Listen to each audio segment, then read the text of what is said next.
Você que nos visita, sejam muito bem-vindos. Estou aqui o nome de alguns: o Érico, Verônica, Miriam, Marcele, Lucieudes, Davi. Bem-vindo, meu garoto. Te abençoe. 1 aos Coríntios, capítulo 1, versículo de número 4. 1 aos Coríntios 1, verso 4. Irmãos, você que não tem estado aqui conosco ao longo desses meses, acho que 2 meses talvez, nós temos estudado essa carta. Essa é uma carta escrita pelo apóstolo Paulo, direcionada à igreja de Corinto, no primeiro século, uma igreja que tem apresentado uma série de problemas, dificuldades das mais diversas. Você tem ali dificuldades com relação a pecados que não estão sendo tratados, você tem dificuldades no relacionamento entre os irmãos, você tem dificuldades na liderança, é uma igreja repleta de problemas. E Paulo escreve essa carta, composta de 16 capítulos, se eu não estou muito enganado, é isso mesmo, repreendendo, exortando, organizando a vida daquela igreja, com o objetivo de que ela seja uma igreja mais madura. Paulo identifica que essa é uma igreja infantilizada, essa é uma igreja que não cresceu, não em número, mas ela não cresceu em maturidade, ela deixou de aproveitar e receber uma série de benefícios que Deus tinha para ela. Os 4 primeiros capítulos, que nós estamos encerrando hoje, eles tratam de um problema central naquela igreja, que é a divisão que existia no meio do povo de Deus. E essa divisão que existia no meio do povo de Deus estava associada com o fato de que as pessoas da igreja parece que estavam envolvidas em um tipo de partidarismo, com idolatria ou com uma espécie de amor exacerbado por seus líderes. 4 líderes são citados: Paulo, Cefas, Apolo e Jesus. E essa igreja parece que cada um, amando o seu próprio líder, esqueceu-se de amar o Senhor e de amar uns aos outros e de servir a Deus como deveria ser no meio do povo do Senhor. Então, grande parte daquilo que Paulo está escrevendo é exortando os irmãos a viverem em unidade. Ele disse como que uma igreja deve ser, e agora no capítulo 4, quando ele está encerrando esse assunto, para iniciar um novo assunto, que é acerca da imoralidade sexual, Paulo vai tratar da questão dos líderes. Então ele se apresenta como um apóstolo, mostra os demais irmãos como apóstolos de Cristo e exorta aquela igreja a olhar como deve ser a vida dos ministros do Senhor, daqueles que pregam a palavra, daqueles que lideram na igreja. Então, em grande parte, o que Paulo está ensinando aqui é uma exortação para a liderança da igreja, ou como que a liderança da igreja deveria ser. Mas eu entendo que isso vale para nós aprendermos lições importantes para todos nós. Então, vou ler 1 aos Coríntios, capítulo 4, vou ler os versículos todos do capítulo. Preste atenção, talvez seja a parte mais importante, seja a leitura. Eu posso errar muita coisa nas minhas aplicações, mas na leitura, pelo menos, vamos tentar acertar. Tá bom? Então, 1 aos Coríntios, capítulo 4, versículo 1 diz assim: Assim, pois, importa que os homens nos considerem como ministros de Cristo e dispenseiros dos mistérios de Deus. Ora, além disso, o que se requer dos despenseiros é que cada um deles seja encontrado fiel. Primeiro, quando você lê essa palavra dispenseiro, eu quero que você tenha em mente a ideia de um mordomo, de alguém que cuida da casa de outra pessoa, de alguém que cuida da dispensa, dos bens, daquilo que outra pessoa possui, administrando o que não é seu. Então é essa a ideia de Paulo, que nós estamos ministrando a palavra, servindo na igreja, deveríamos ser dispenseiros e que cada um desses seja encontrado fiel. Todavia, a mim muito pouco se me dá de ser julgado por vós ou por tribunal humano, nem eu tampouco julgo a mim mesmo, porque de nada me argui a consciência. Contudo, nem por isso me dou por justificado, pois quem me julga é o Senhor. Portanto, nada julgueis antes do tempo, até que venha o Senhor, o qual não somente trará à plena luz as coisas ocultas das trevas, mas também manifestará os desígnios dos corações. E então, cada um receberá o seu louvor da parte do Senhor. Estas coisas, irmãos, apliquei-as figuradamente a mim mesmo e a Apolo por vossa causa, para que no nosso exemplo aprendais isto. Não ultrapasseis o que está escrito, a fim de que ninguém se ensoberbeça a favor de um em detrimento de outro. Pois quem é que te faz sobressair? E que tens tu que não tenhas recebido? E se o recebestes, por que te vanglorias? Como se não tivesse recebido? Já estáis fartos, Já estáis ricos, chegastes a reinar sem nós. Sim, tomara reinasses, para que também nós viéssemos a reinar convosco. Paulo está sendo irônico com aquela igreja. Porque a mim me parece que Deus nos pôs a nós, os apóstolos, em último lugar, como se fôssemos condenados à morte. Porque nos tornamos espetáculo ao mundo, tanto os anjos como os homens. Nós somos loucos por causa de Cristo. E vós, sábios em Cristo. Nós fracos e vós fortes. Vós nobres e nós desprezíveis.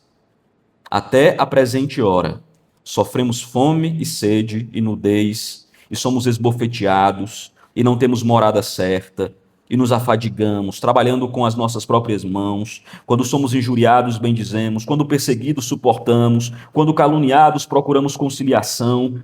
Até agora temos chegado a ser considerado lixo do mundo, escória de todos. Eu não vos escrevo estas coisas para vos envergonhar, pelo contrário, para vos admoestar como a filhos meus amados. Porque ainda que tivesseis milhares de preceptores em Cristo, não teríeis contudo muitos pais, pois eu, pelo Evangelho, vos gerei em Cristo Jesus. Admoesto-vos, portanto, a que sejais meus imitadores. Por esta causa vos mandei Timóteo, que é meu filho, amado e fiel no Senhor, o qual vos lembrará os meus caminhos em Cristo Jesus, como se por toda parte ensino em cada igreja. Alguns se ensoberbeceram, como se eu não tivesse de ir ter convosco. Mas em breve irei visitar-vos, se o Senhor quiser, e então conhecerei não a palavra, mas o poder dos ensoberbecidos. Porque o reino de Deus consiste não em palavra, mas em poder. Que preferis? Paulo faz uma pergunta retórica. Vocês querem que eu vá com vocês com vara, com amor e espírito, ou com amor e espírito de mansidão? Que o Senhor abençoe sua palavra. Irmãos, o assunto central que está sendo tratado aqui é acerca da humildade. Paulo meio que conclui, no meio do caminho, o seu raciocínio, lembrando aqueles irmãos que nada nós recebemos que não seja proveniente do Senhor. Tudo que nós temos, tudo que nós fazemos, seja coisas que glorificam a Deus, sejam coisas que socorram o próximo, que glorifica a Deus também. As coisas que nós realizamos na obra do Senhor, sejam aqueles que pregam, aqueles que cantam, aqueles que aconselham, aqueles que evangelizam, aqueles que ministram o que quer que seja na igreja. Cada uma dessas pessoas faz o que faz, não por causa da sua própria força. Cada um faz o que faz não por causa da sua sabedoria, cada um faz o que faz não porque é um excelente administrador, um bendito e bom pastor. Mas Paulo entende que tudo que nós temos, fazemos e somos, fazemos e somos, porque recebemos do Senhor. E se nós recebemos do Senhor e se não é nosso, qual é o raciocínio de Paulo? Se não é meu, se não veio de mim e não é para mim mesmo, então tudo que tenho, tudo que faço e tudo que conquisto para o Senhor e para a glória do Senhor, não veio de mim mesmo, mas de Deus, e por isso toda glória deve ser rendida a Deus. Esse é o argumento circular do apóstolo Paulo. Nós não temos nada que não temos recebido, e se, portanto, recebemos e não é nosso, a glória e a honra vem do Senhor. Não há nada em nós que deveria ser usado como algum tipo de barganha ou como algum tipo de orgulho no qual nós pudéssemos nos firmar. Se alguém prega e alguém crê no evangelho por meio da sua pregação, qual é a glória desse homem que pregou? Se é o próprio Deus que quebra corações, se a palavra veio do Senhor, se é Deus quem salva, não há glória alguma em nós. Isso é uma coisa importante, porque talvez uma das maiores dificuldades que nós temos na vida é manter o nosso coração no lugar certo, especialmente quando Deus nos dá algum tipo de talento. Geralmente o nosso coração é muito apressado em buscar a glória para nós mesmos. O nosso coração é rápido para tentar usurpar aquilo que só pertence ao Senhor. Nós cantamos e percebemos que a nota foi exata, então o nosso coração diz, como eu canto. E se não fosse eu, como é que essas pessoas seriam tocadas pelo Espírito? E o nosso coração vai se enchendo de orgulho. Eu acho que uma das formas bíblicas mais apropriadas para nós lidarmos com a nossa falta de humildade é nós termos um ajuste da nossa própria imagem diante de quem é o Senhor. Um exemplo disso é o profeta Isaías, no capítulo 6, do seu livro, quando ele tem aquela visão do Senhor assentado no alto e sublime trono, à medida que Isaías olha para a glória de Deus, o que é que vem na cabeça dele?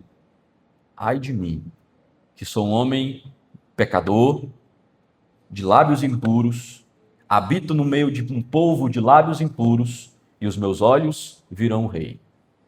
Não há um orgulhoso qualquer que se mantenha de pé diante do Senhor. Não tem como ninguém se sentir grande diante de quem é Deus. Não tem como ninguém se sentir santo demais quando está perto do Senhor. Não tem como ninguém se sentir muito forte diante daquele que é a nossa fortaleza. Não tem como nos sentirmos muito bons diante daquele que é completamente bom. Cada vez que nos aproximamos de Deus, uma coisa fica evidente: nós somos pecadores, incapazes e insuficientes de conquistarmos qualquer coisa do reino de Deus que não seja pela própria força do Senhor. Quanto mais perto de Deus você chega, mais pecador você se sente. Menos santo, mais necessidade você sente de se aproximar dele. Quanto mais você entende que Deus faz o que faz, mais o seu coração e a sua mente se colocam no lugar correto. Talvez grande parte da nossa luta com o nosso orgulho, grande parte da luta que nós temos em nosso coração com a vaidade que constantemente aparece em nossas vidas, tem a ver com a nossa distância de Deus. Quanto mais orgulhoso você se sentir, olhe para o seu coração, olhe para o Senhor por meio da sua palavra, e você vai perceber que a razão do seu orgulho é a sua distância do Senhor. Quanto mais perto dele, mais humildes nos tornamos. Essa é uma das coisas mais básicas da fé cristã. E a humildade é uma das virtudes mais básicas para alguém que queira servir a Cristo. Porque a primeira coisa que alguém que quer servir a Cristo faz é dizer assim: Senhor, eu não posso por mim mesmo. É por isso que eu preciso de um Salvador. É por isso que eu preciso de um Senhor. Eu não sei qual é a direção. Mostra-me a direção. Eu não posso chegar por mim mesmo. Sustenta-me e leva-me para perto do Senhor. Eu não posso, eu não consigo, se o Senhor não me carregar. Efésios capítulo 1. Ele nos escolheu e nos chamou e nos predestinou e nos selou e nos sustenta e mantém a nossa vida. Foi Ele que foi ao nosso encontro quando nós estávamos mortos nos nossos delitos e pecados e nos salvou por meio da sua graça.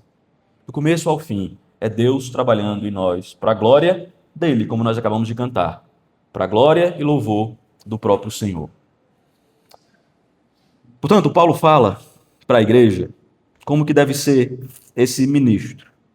E o ensino central de Paulo para aqueles que servem ao Senhor, ele está falando do apostolado, eu estou aplicando para os mais diversos serviços na igreja, deve ser feito de forma humilde. Isso vai nos livrar de muitos conflitos na igreja, isso vai nos livrar de competirmos com a glória de Deus, isso vai colocar o nosso coração no lugar certo. Isso vai fazer a gente chegar em casa, depois que serviu a Deus, colocar nossa cabeça no travesseiro e não se importar muito com o resultado. Nossa preocupação vai ser: será que eu glorifiquei aquele que merece a glória? Quando eu cantei e toquei hoje, eu glorifiquei a Deus ou eu busquei a minha própria glória? Quando eu preguei, eu não sei o que aconteceu. Não faço a menor ideia quem acreditou, quem não acreditou, quem estava prestando atenção, quem não estava. A minha pergunta central deveria ser: o Senhor foi honrado e glorificado e eu fui fiel naquilo que Ele me mandou fazer? Essa deve ser a pergunta para tudo que você faz aqui na igreja. E talvez uma coisa que esteja em paralelo com isso é: se você nada faz, você precisa olhar para a Escritura e lembrar que a salvação, ela não é só uma relação de Deus com você, tirar você do mundo e levar você para o céu. A salvação, ela tem um aspecto vertical, aliás, horizontal.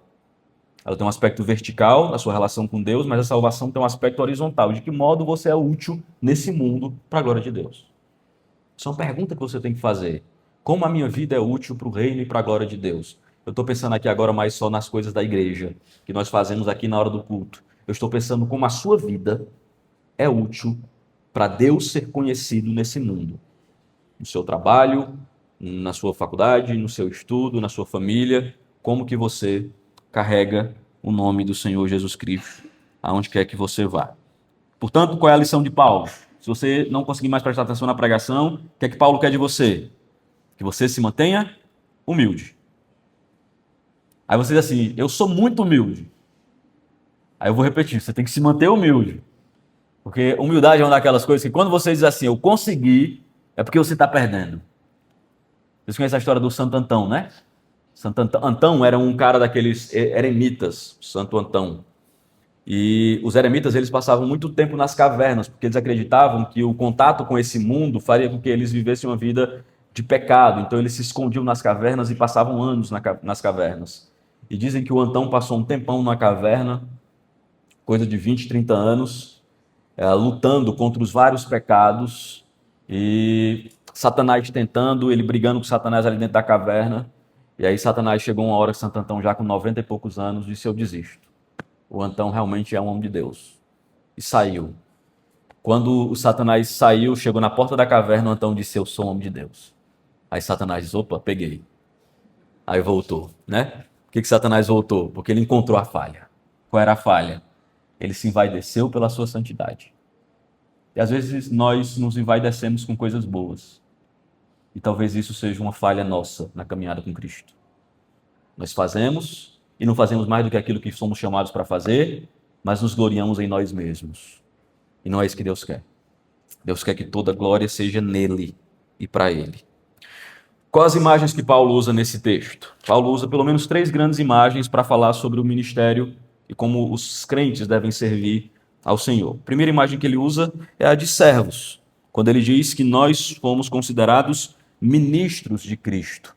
A NVI apresenta, a minha versão aqui, a ARA, ela apresenta a palavra ministros. Se você for na NVI, provavelmente a expressão está servo de Cristo. Em algumas outras versões também, no lugar de ministro aparece servo. Eu acho que essa é a melhor expressão para falar desse texto.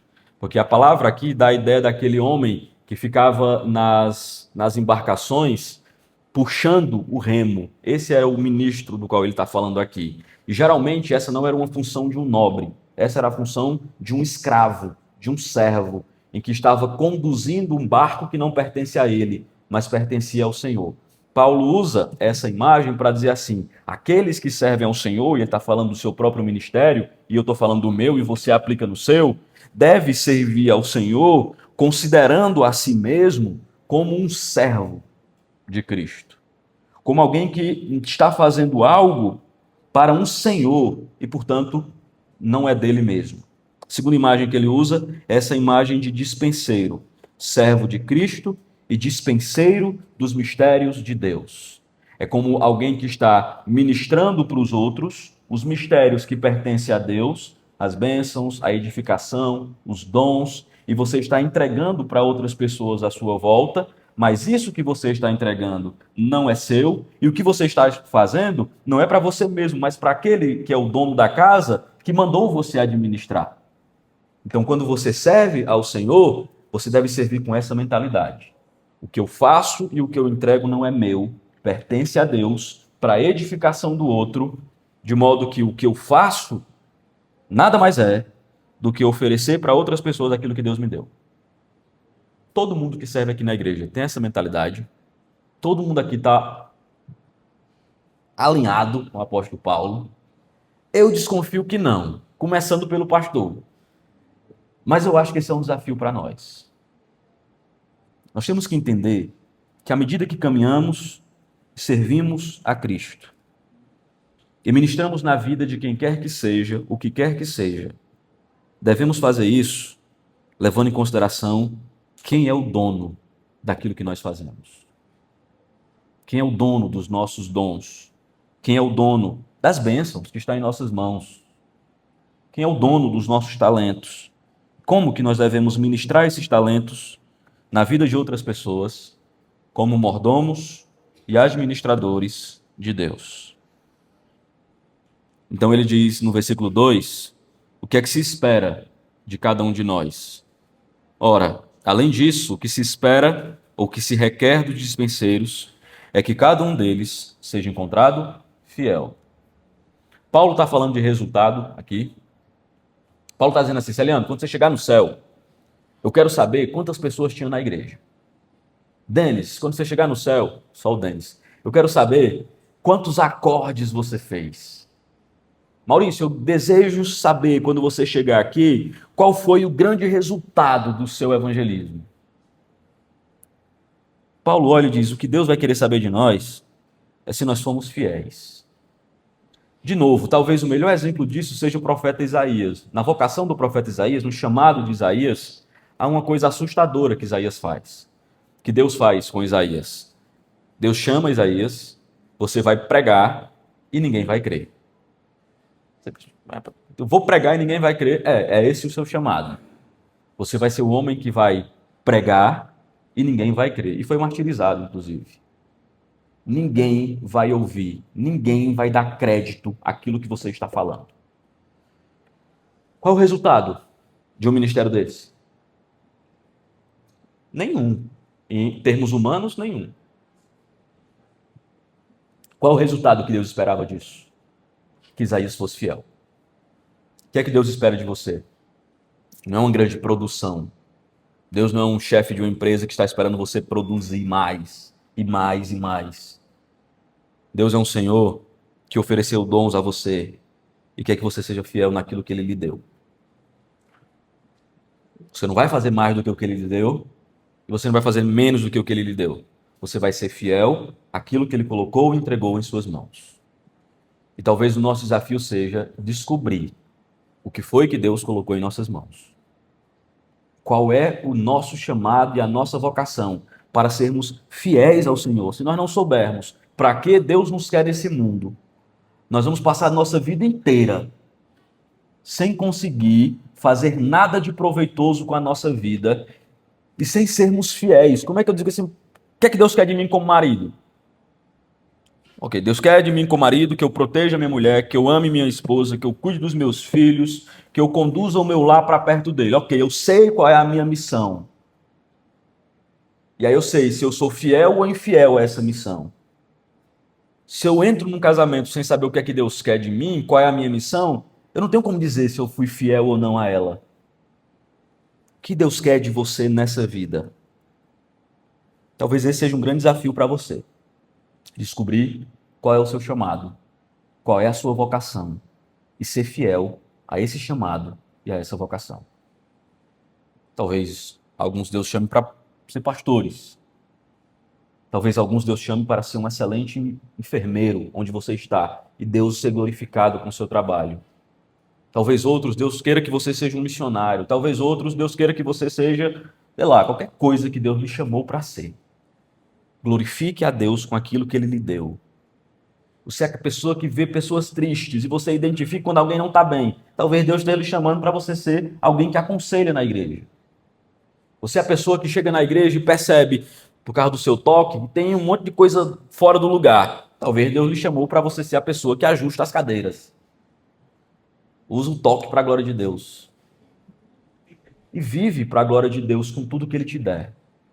Mas não passa dessa vida e nessa vida parado, sem fazer da sua vida um instrumento para a glória do Senhor. Faça a sua vida valer a pena, à medida que você vai usando aquilo que Deus lhe entregou. Coisas naturais, talentos naturais, eu sei tocar, coisas espirituais. Eu sou alguém que Deus me chamou para exortar. E eu sei fazer isso com amor. E eu sei edificar pessoas. E eu sei encorajar pessoas na fé. Eu tenho esse dom. Usa isso para a glória de Deus. Mas não fica de braços cruzados, porque você vai ser cobrado por aquilo que o Senhor lhe entregou. Em Lucas capítulo 12, abra lá comigo. Lucas capítulo 12, versículo 41 ao 48. O Senhor Jesus conta uma parábola sobre esse assunto dos servos e acerca da vigilância que os servos deveriam ter. E aí no versículo 42, Jesus diz assim: disse o Senhor, quem é, pois, o mordomo fiel e prudente, a quem o Senhor confiará os seus conservos para dar-lhe o sustento ao seu tempo? Bem-aventurado aquele servo a quem seu Senhor, quando vier, achar fazendo assim. Fazendo assim o quê? Servindo, fazendo aquilo que Deus lhe chamou para fazer. Verdadeiramente vos digo que lhe confiará todos os seus bens. Mas se aquele servo disser consigo mesmo, meu senhor tarde ou tarda em vir, e passar a espancar os seus criados e as criadas, e comer, e beber, e embriagar-se, virá o senhor daquele servo em um dia em que ele não espera, e a hora em que não sabe, e castigá-lo-á, lançando-lhe sorte sobre os infiéis. Aquele servo, porém, que conheceu a vontade do seu senhor, e não se aprontou, nem fez segundo a sua vontade, será punido por muitos açoites. Aquele, porém, que não souber a vontade do seu senhor e fez coisas dignas de reprovação, levará poucos açoites. Mas aquele a quem muito foi dado, muito lhe será exigido. E aquele a quem muito se confia, muito mais se lhe pedirão. Talvez por essa razão o apóstolo Paulo diz assim: ai de mim, se não pregar o evangelho. Paulo, ao olhar para o seu chamado, para a vocação que Deus tinha para ele, Paulo não diz assim, ok, eu faço ou não faço? Vou ver se eu estou com vontade de fazer isso ou não. Paulo olha para aquilo que Deus lhe deu e por que o Senhor lhe chamou e diz, ai de mim, se eu não fizer e se eu não seguir a vocação que o Senhor me chamou. Há um louvor que diz que aquele que põe a mão no arado não pode mais olhar para trás. Aquele que iniciou a sua caminhada com o Senhor não pode mais virar as costas para aquele que lhe chamou, lhe capacitou, lhe vocacionou e lhe deu o necessário para servir. Dito isso, depois de estabelecer quem somos, somos servos e somos mordomos, o que Deus espera de nós, que sejamos fiéis, Paulo diz, Paulo apresenta 3 tipos de juízo.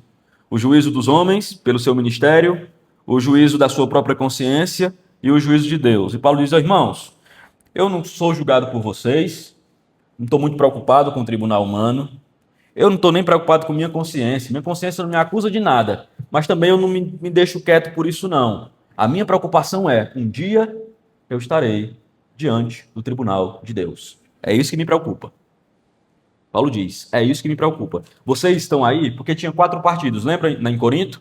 Um partido que dizia que Paulo não prestava, o outro que dizia que quem prestava era Pedro, o outro que dizia que quem prestava era Apolo. Paulo diz, eu não estou preocupado com quem você está dizendo que presta ou não presta.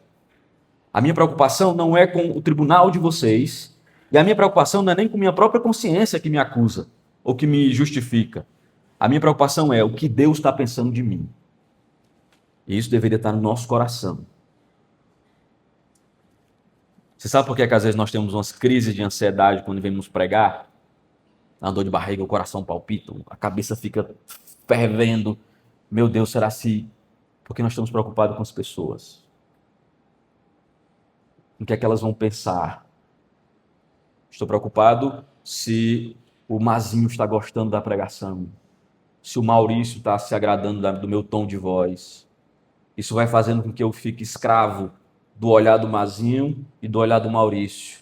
Eu não consigo nem me concentrar no que Deus quer de mim, porque eu estou preocupado em agradá-los. Paulo diz, não é essa a preocupação.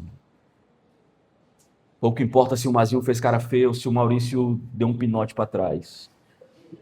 O nosso alvo é que Deus se agrade do que nós estamos fazendo. Um pastor fiel à Escritura, um ministro de Deus, que ama o Senhor e que está exercendo o seu ministério como Deus quer, ou como deveria ministrar, quando ele vai para casa e ele deita, ele não está preocupado com o que, que os irmãos pensaram. Você que nos visita, você é uma bênção aqui, mas um pastor bíblico, ele não está preocupado com o que os visitantes estão imaginando do culto, do que os irmãos, se eles gostaram ou não do louvor. O ministro de louvor não deveria ter essa preocupação central. Será que os irmãos vão gostar da música? Preocupação que mexe na nossa cabeça. Deus recebeu isso que nós estamos fazendo? Essa é a pergunta que todos nós devemos fazer quando sair aqui desse culto. Deus se agradou de mim? Eu estou falando do pastor, mas é para vocês também. Deus se agradou da minha adoração essa noite. Eu adorei como deveria. Eu louvei a Deus como Ele é merecedor. Eu cantei com gosto, porque Ele merece o meu louvor e adoração. Eu olhei para o irmão que estava sofrendo e eu fui lá e disse: irmão, estamos juntos. Não sei o que a gente faz não, mas vamos chorar juntos. Eu servi ao irmão, eu simplesmente entrei, saí e fui embora e nada aconteceu na minha vida. Simplesmente porque eu não estou nem um pouco preocupado com Deus, nem com o irmão, nem com ninguém. Estou preocupado comigo mesmo. Se eu fui, se eu sentei e se eu fui servido. Essa é a tragédia do culto moderno. Porque nós temos a ideia de igreja como uma espécie de teatro, em que nós estamos indo assistir um pequeno show de música e depois uma pregação de um cara meu coach. Um blazinho apertadinho, falando coisas que me agradam. Essa é a nossa tragédia. Talvez a pior coisa que aconteceu com a igreja no Brasil foi isso. Nós nos tornamos consumistas da fé. Consumimos e consumimos e consumimos. Ok, estamos com a cabeça cheia. Paulo diz isso para os irmãos. Vocês estão ricos. Vocês estão ensoberbecidos. Vocês estão cheios de vanglória. Vocês se vangloriam porque vocês são agora 35% da população do Brasil. E vocês conseguem eleger deputados. E vocês estão ricos e vocês ultrapassam um monte de coisas. E vocês são uma igreja, talvez, da história do Brasil. A nossa igreja hoje no Brasil, de toda a história, é a igreja mais rica. E a pergunta é, ok, o que é que nós fazemos com tudo isso? O que é que nós fazemos com as igrejas cheias? O que é que nós fazemos com a nossa estrutura de som? O que é que nós fazemos com o que Deus tem nos dado? Nós somos como aquela igreja do Apocalipse, que o Senhor disse: vocês, de longe, parecem muito ricos, mas mal sabem vocês que são pobres, miseráveis e nus. Essa é a igreja do Brasil. Somos pobres, miseráveis e nus. Paulo olha para essa igreja e diz: vocês precisam ser mais humildes. Entender que o que vocês receberam é para o Senhor. E fazer o que vocês fazem para a glória do Senhor. Porque um dia, todos nós prestaremos contas a Deus por aquilo que Ele mesmo nos deu. E o que é que nós fizemos com o que Ele nos deu. O que é que nós fizemos com a oportunidade de adorá-lo no domingo à noite. O que é que nós fizemos com a oportunidade de cantarmos louvores. O que é que nós fizemos com a palavra que recebemos. O que é que nós fizemos com o dinheiro que Ele nos deu. E somos capazes de ver o irmão passando fome e não ajudamos. O que é que nós fizemos com as coisas que Ele colocou em nossas mãos?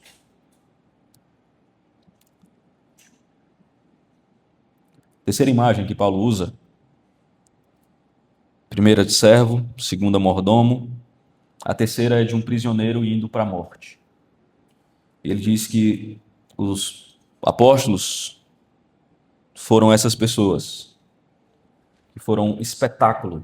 A imagem aqui, vocês lembram, né? Quando tinha aquelas guerras nos povos antigos, as pessoas capturavam os reis ou um grande general daquela guerra, e eles levavam para dentro da cidade, arrastando o rei adversário que perdeu a guerra, ou o grande general, enquanto as crianças xingavam, jogavam pedra, depois era jogado para lutar com algum leão na arena, e o general, que antes era um inimigo temeroso, agora é um palhaço, prestes a morrer no meio de uma arena, enquanto a população eufórica aplaudia a morte do seu inimigo. Paulo diz: nós somos assim.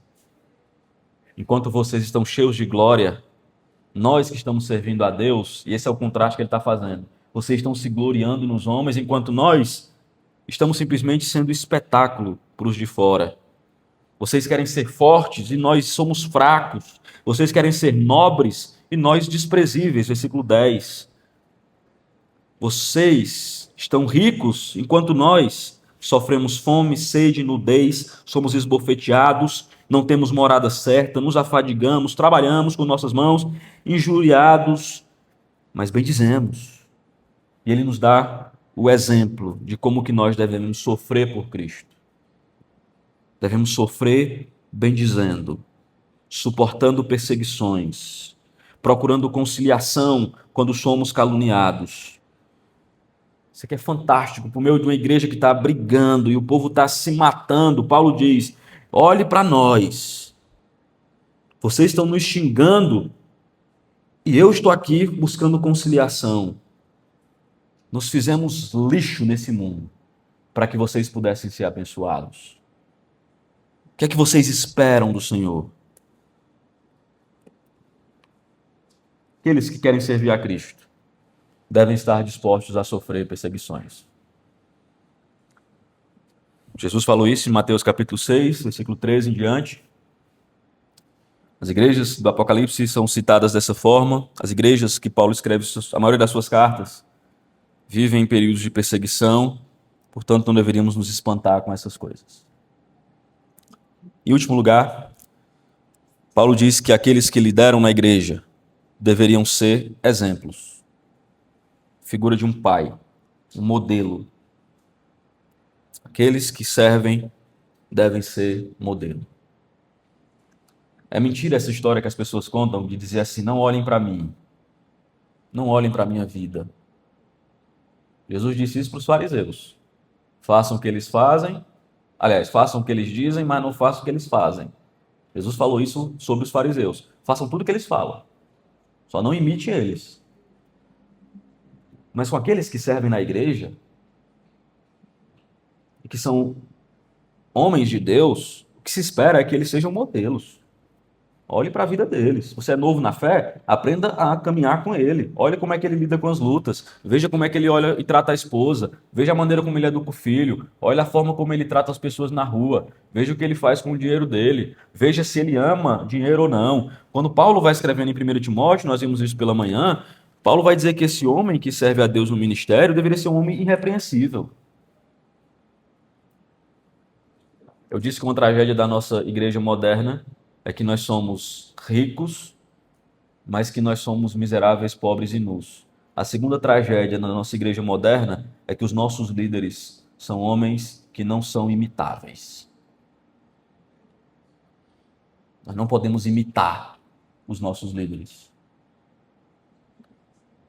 Porque eles se vendem para políticos, porque eles amam dinheiro, porque eles são imorais, porque a grande parte deles não tem ética.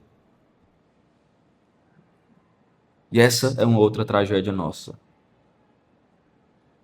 Paulo diz, olhem para mim. Veja como eu lidei com cada uma dessas coisas. Veja como eu lidei com a soberba. Veja como eu lidei com a perseguição. Veja como eu lidei com a oposição. Veja como eu lidei em anunciar o evangelho, trabalhando de sol a sol, sendo injuriado, para que Cristo fosse conhecido. Que aplicações nós temos aqui para nós? Eu vou encerrar. Primeiro, todos nós aqui estamos, do púlpito, aqueles que servem na recepção. Devemos avaliar a forma como nós temos servido a Deus. E eu quero que você amplie o conceito de servir a Deus. Servir a Deus não se limita àquilo que você faz nessa 1h30 de culto. Servir a Deus se expande para a sua vida toda, em todos os ambientes. Nós não servimos a Deus somente na igreja. Há irmãos que não têm grandes ministérios na igreja, mas que fazem a obra de Deus onde estão de uma forma extraordinária. Precisamos avaliar como temos servido ao Senhor. Qual é a nossa motivação? O tanto de energia que nós gastamos nisso. Fazemos com fidelidade ou fazemos de maneira displicente? Para que você foi chamado e como você tem sido fiel ou não ao que Deus tem lhe dado? Segundo, todos nós devemos manter uma visão, nutrir uma visão humilde sobre aquilo que Deus nos dá. Ok? Se tem uma luta que todo cristão tem que ter é contra o orgulho. E boa parte dos nossos dilemas, Paulo está encerrando o capítulo 4, que é o assunto do 1 até o 4. Qual é o assunto do 1 ao 4? Pregar tudo de novo. Qual é o assunto do 1 ao 4? Contendas. Amém. Contendas. Do 1 ao 4 o assunto é contendas. O que é que Paulo, do 1 ao 4, mostra como a principal causa das contendas?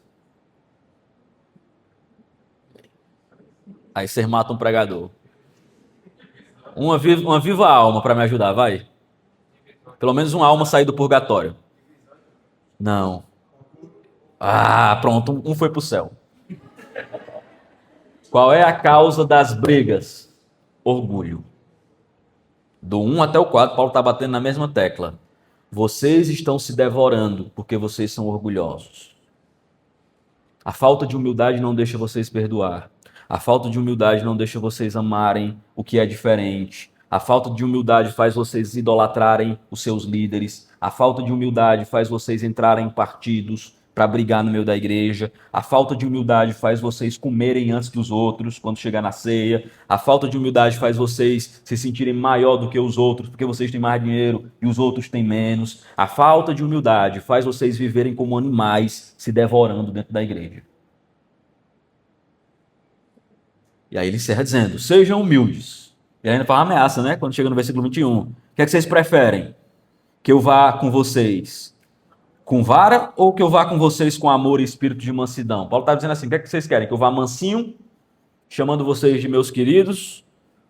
Ou que eu chegue aí na igreja, quando eu for consertar as coisas, tratando vocês como animais que precisam ser domados? Essa é a ideia de Paulo. Portanto, sejam humildes. Nutra no seu coração humildade para perdoar, para amar, para servir a Deus da maneira correta, para ministrar sobre a vida daqueles que você talvez não goste muito, porque não tem os mesmos gostos que você. Às vezes nós temos que suportar a gente que torce o Ceará, Fortaleza, né? Esse tipo de coisa. Os palmeirense é uma bênção. Todo líder, por último, deve estar pronto a sofrer por Jesus. E todo líder deve ser modelo para o seu rebanho. Isso vale para os pastores e para os líderes dos ministérios. As crianças devem aprender a servir a Deus com as professoras da salinha. Não faz sentido você ensinar os meninos da salinha sobre amor quando você não ama. Não faz sentido você ensinar sobre reverência na igreja, enquanto você que está aqui ministrando a música não tem reverência na hora do culto. Seja modelo para o rebanho. É isso que Paulo espera de nós. Amém, irmãos? Deus abençoe nossas vidas, tenha misericórdia de nós e nos ajude a servirmos a Ele da melhor maneira possível. Vou chamar o grupo de louvor para vir até aqui e nós vamos orar. Pedir que o Senhor tenha misericórdia de nós. Deus e Pai, nós damos graças ao Teu nome. Obrigado, Senhor, por Tua misericórdia. Obrigado por Tua fidelidade. Ó Senhor, nós todos aqui temos